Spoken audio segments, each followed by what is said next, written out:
Now, I have not watched this movie in a while, and I remember as a kid really enjoying this movie because of just how ridiculous it is, the colors. It was just really out there, and watching it tonight, I really gotta think about this one, but this isn't that good.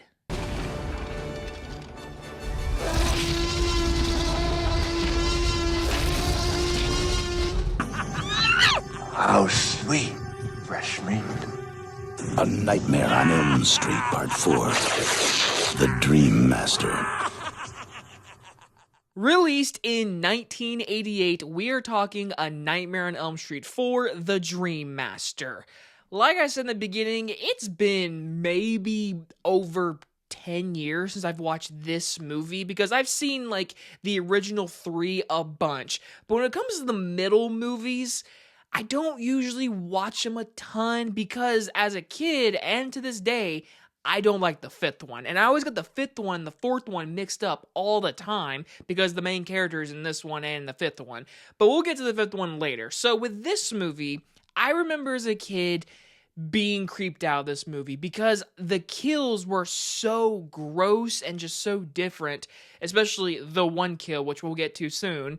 I just remember as a kid watching this movie a ton. I think this was like the one Nightmare movie where it felt like a kid could watch it, even though it's still a horror movie. It's still rated R. But this one is so poppy and so out there. And so I did some research and I found out New Line Cinema cranked this motherfucker out because they were like, hey, Dream Warriors just killed it. Freddy is on top. Robert Englund, we need his face on this poster. We need Freddy Krueger everywhere. Their goal on this movie, and watching it today, Freddy Krueger is popular. Let's make him popular again.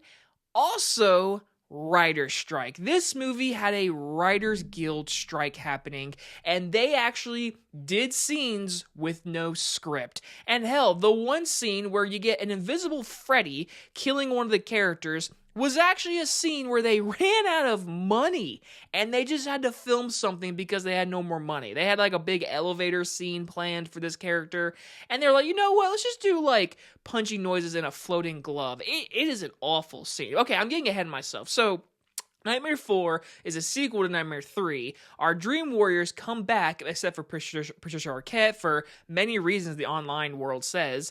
But basically, they are killed in like the first 30 minutes of this movie. They pull an Alien 3, which I have no problem with, but they literally go down the line of like, hey, cut this character, cut this character, cut this character. All right, here's your new girl and new cast. Enjoy. It's like, I don't understand why you had to kill him, because they do this whole plot line of like Patricia Arquette's character, I don't remember the actual actress's name, whatever. Basically, she pulls in our new girl, who is played by Lisa Wilcox, who is honestly doing a good job in this movie. Like, I have no problem with her. It's just her and the rest of the cast are not as interesting as our last movie, because Dream Warriors is awesome. I watched it last year for the Halloween special, and it might be the best Nightmare movie, honestly. Compared to this, the third one, the first one, like, it is really that good.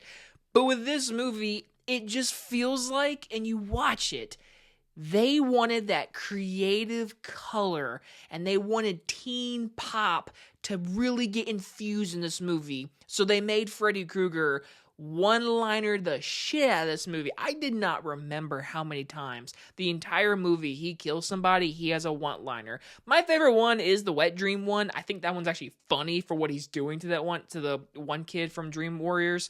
But for the whole movie, this cast is just not unique. They all have their little cliches of like, oh, this guy does karate. Oh, this girl likes to work out and doesn't like bugs.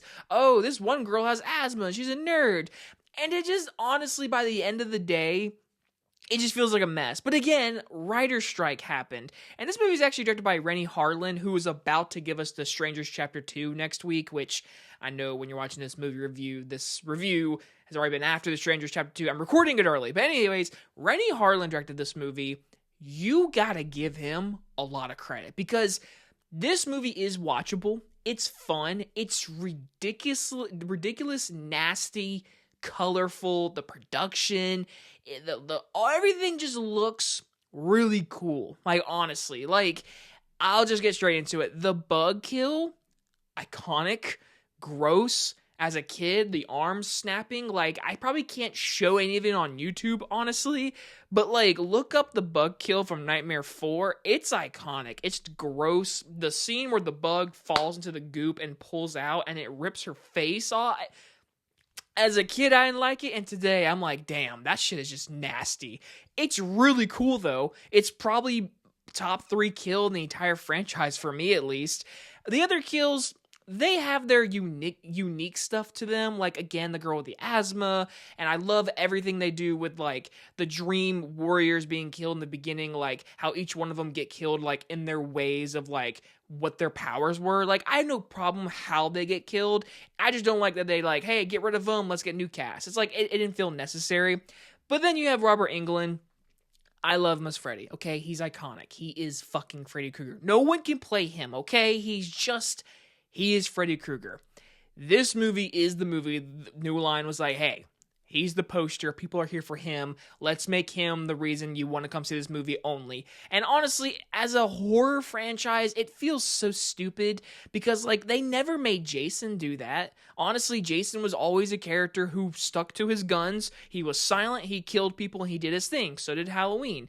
Freddy has that ability to talk and be very charisma-ish, you know, and they try to get more into, like, being cool. Like, the one thing with him wearing sunglasses in the beach scene, it's just, it's cringy. Honestly, in today's climate, it's just kind of cringy, and I don't like it. I don't like any of the one-liners. I don't like any of that kind of stuff. I don't like our cast. It just feels like a movie with really cool production design, really cool colors, really unique styles, even though a dog pisses fire to bring Freddy back to life. In the end, it's a fun, bad watch. That's honestly the best way I can say it. But, like, I'm disappointed because as a kid, I enjoyed this movie. Watching it tonight, I was like, this movie's not that good. And then literally sitting there doing research about this movie before doing the review, I was like, oh, the writer's strike.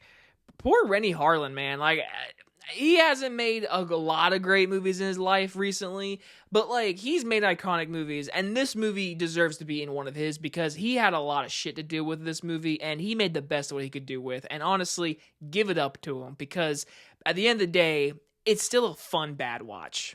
I'm gonna give a Nightmare 4 a C-.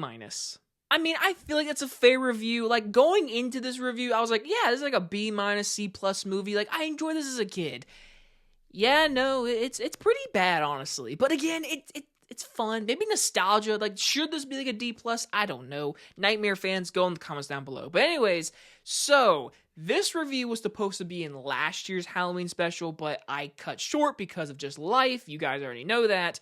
So tomorrow I will be reviewing Nightmare 5. So you get my Nightmare 5 review tomorrow. And I got some stuff to say. I actually watched it right after Nightmare 4, so I'm going to review that, and you guys are going to see it tomorrow, which, would it be like October 15th, 16th? I don't know. It's still September for me. Anyway, guys, enjoy this movie review. Let me know your thoughts on the movie down below, and I will talk to you on the next one. Bye, everybody!